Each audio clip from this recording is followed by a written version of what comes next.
Introduction. The role of teaching and learning is actually reversed in the thinking of the world. The reversal is characteristic. It seems as if the teacher and the learner are separated, the teacher giving something to the learner rather than to himself. Further, the act of teaching is regarded as a special activity, in which one engages only a relatively small proportion of one's time. The course, on the other hand, emphasizes that to teach is to learn, so that teacher and learner are the same.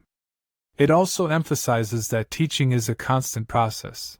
It goes on every moment of the day, and continues into sleeping thoughts as well. To teach is to demonstrate. There are only two thought systems, and you demonstrate that you believe one or the other is true, all the time. From your demonstration others learn, and so do you.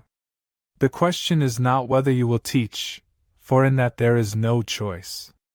The purpose of the course might be said to provide you with a means of choosing what you want to teach on the basis of what you want to learn.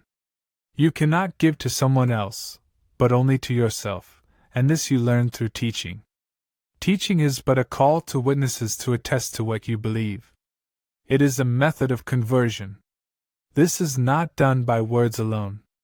Any situation must be to you a chance to teach others what you are, and what they are to you.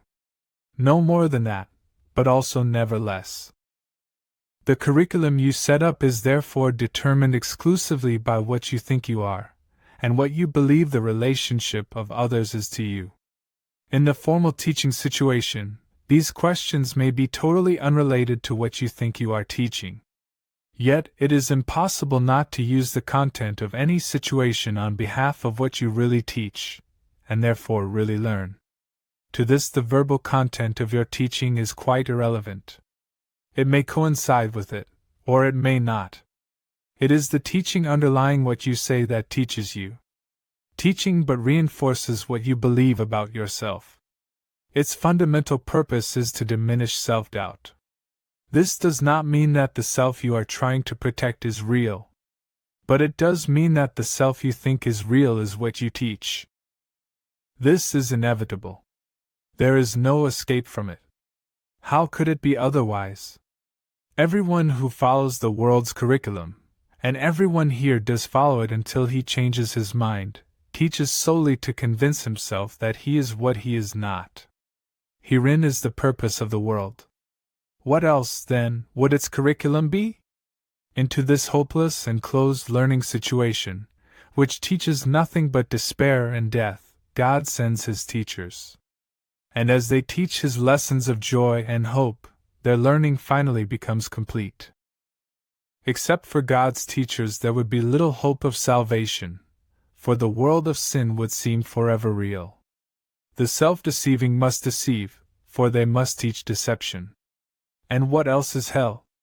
This is a manual for the teachers of God.